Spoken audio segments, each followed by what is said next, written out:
family. How many of you guys have been feeling so paranoid lately that you feel like your paranoia is getting worse and worse and that you're losing your mind? And if you tell anybody about it, they might throw you into the asylum. Well, I'm here to tell you guys what the paranoia is actually coming from. It's not a medical condition. It's not a medical mental condition. You do not have to take medication for paranoia. Good news, right? All you have to do is contact me, monicaspiritqueen.com, and I will help get rid of the paranoia. Do you guys want to know where paranoia actually comes from? And everything has to do with spirituality when it comes to Monica. Well, damn right it does, okay? And I'll tell you what. I have experienced a lot of symptoms in the past when it came to paranoia, when it came to black magic, when it came to anxiety, when it came to attachments, when it came to anything that had to do with spirituality. I have experienced it, and that's why I am here to teach you guys a little bit of something when it comes to the spiritual side and spirituality. And I'm here to let you guys know that no, you're not crazy, even though the skeptics out there might think you are.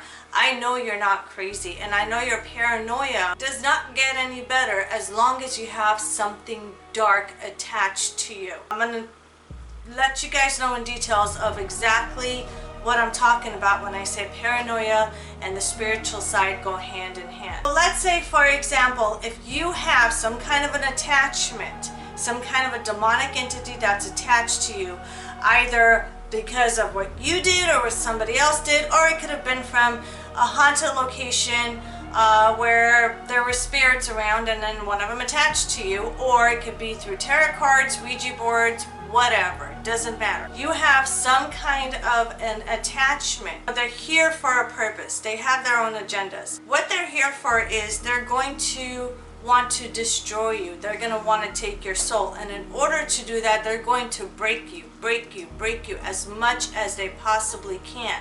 There is no real time when it comes to the spiritual realm, so they have all the time in the world. They will stick by you from the ages of 1 year old all the way up to age of 90 or 80 something. When you're ready to cross over, you're going to have that entity with you at all times, all those years. And then you're going to wonder that if you have been cursed or what's going on. Well, when it comes to having attachments, comes paranoia. They go hand in hand. Attachments will try to destroy you. They will break you as much as they can. So what they will do is they will put things in your mind that will make you hallucinate. You will be in a zombie state at times where you don't even know if your thoughts are even your own thoughts anymore, if your feelings are even your own feelings anymore, if you even go to work and actually want to stay at work, and they'll make you do things. They'll make you get fired. They'll make you quit your job. They will try to destroy you financially, friends, family, relationships, anything, you name it. Paranoia kicks in. And it creates, or they call it schizophrenia or whatever, and I'm just like, nope, that goes hand in hand with the spiritual side too. That's a different video you guys are going to watch, but it does go hand in hand. Now, when you are paranoid, you are constantly watching your back. You're constantly thinking that there's eyes on you.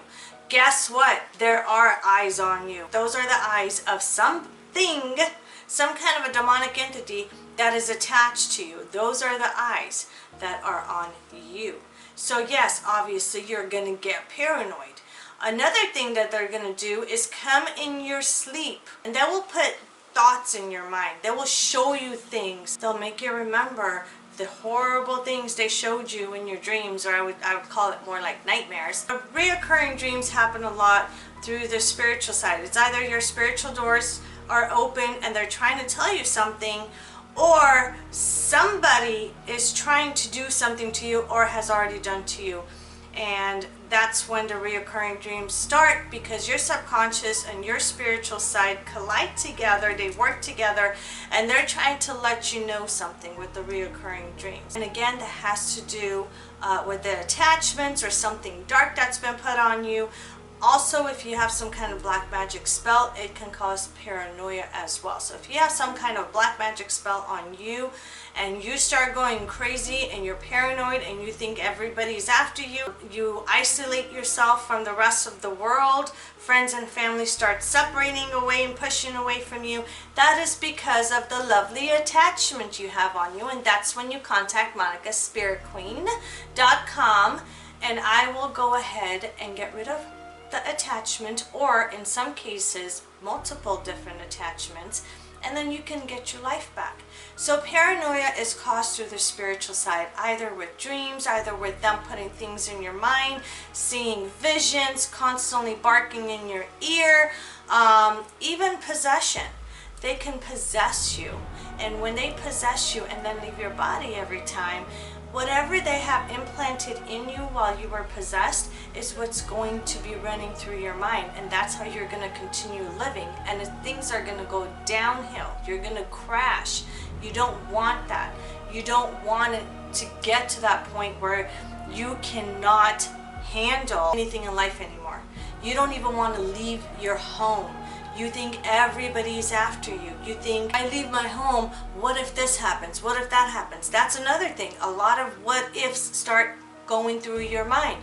You start distrusting people. You start doubting people. You start doubting things around you, people around you, even animals around you. You're going to think that animals are talking to you and telling you weird things. You're not going crazy. This is paranoia caused by the dark side. Am I making any sense? If you guys relate to this and you have some kind of paranoia issue going on and doctors think you're crazy and they want to put you on medication, or they want to send you to a psychiatrist, or whatever the case is, before you throw all that money away, give me a chance. Let me look into it. I'll do a reading. If in fact it has something to do with the spiritual side, I will definitely let you know. If it has nothing to do with the spiritual side, then I will let you know to go see a doctor. But let me look into it and see what is going on. Even family curses, generational curses, any kind of black magic spell you might have on you, or even on your family through generations, and it's attached to you, which obviously causes you to have a demonic entity attachment as well. Now you have this demonic entity and you have some kind of a black magic spell on you. Your paranoia just goes crazy. Anxiety kicks in. You just don't know what you want to do or who to go to. You start searching online. Speaking of online, let me tell you guys one thing. If somebody you contact, so-called psychic medium, and there's a lot of fake ones out there, you contact them and they take your money and they turn around and tell you what to do, and that you have to do all the work that you just paid them to do, but they end up telling you to do the work. If you haven't paid them yet, save your money. If you have paid them yet, see if they'll give your money back. I mean, you know, I know in my business there's no money back at all, no money back guarantee. Don't trust those who take your money and then turn around and say, this is what you have to do. No, no, no, no. If I am charging for my services, then I expect my clients to know that I'm going to be the one to do all the work, and I do. I hardly ever tell my clients to do any of the work besides cleansing. I mean, I recommend everybody to do cleansing, client or not.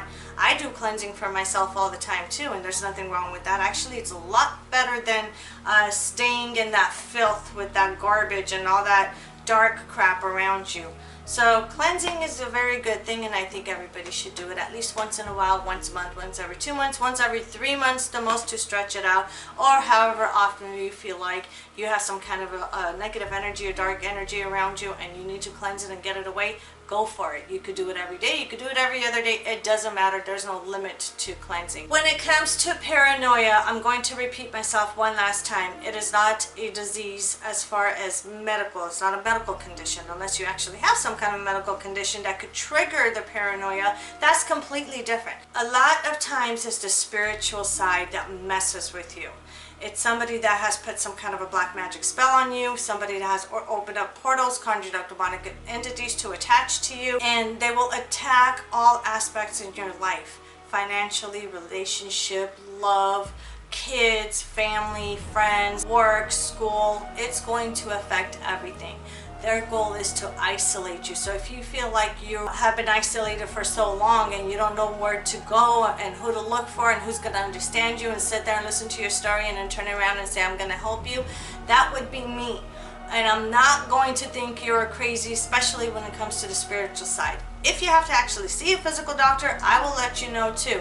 But at least let us find out together of what is really going on with you. I will do the reading first, get to the bottom of what's going on, then we'll take the next step and fix the problem. Don't forget to contact me, monicaspiritqueen.com. I also have my PayPal linked in the description. I have my P.O. box address in the description. When you guys contact me, make sure you leave a phone number. Without a phone number, I will not contact you back. Your full name, phone number, 1 or 2, maybe 3 sentences the most. Don't send me an email saying I need to talk to you, here's my phone number. If I don't know what is going on, like what your ideal thought is when you're contacting me, then just don't. I pick those who are actually serious to get my help, and I go ahead and help them. I love you guys. I gotta get going, and I'll see you guys next time. Don't forget to like and subscribe, and I'll see you next time.